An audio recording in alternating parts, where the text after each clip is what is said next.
In this module, we'll be covering how to import users from a CSV file. To begin, you'll first need to download the user CSV template from JumpCloud's Admin Portal.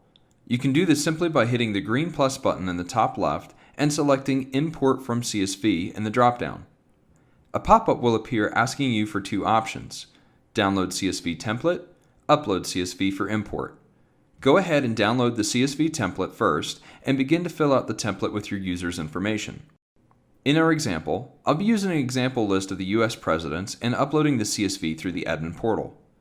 Once your CSV is completed and filled out, go back to the JumpCloud Admin Portal, hit the green plus button, select Import from CSV, and select the second option, Upload CSV for Import.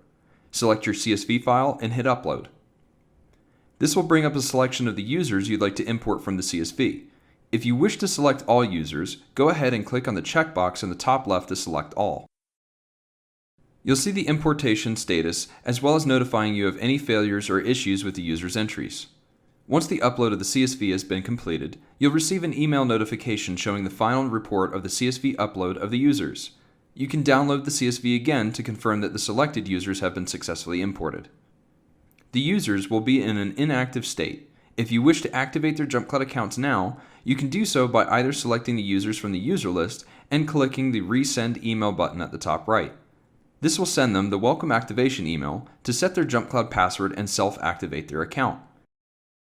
For more information, check out JumpCloud's related knowledge base articles and GitHub for more details. Thanks again.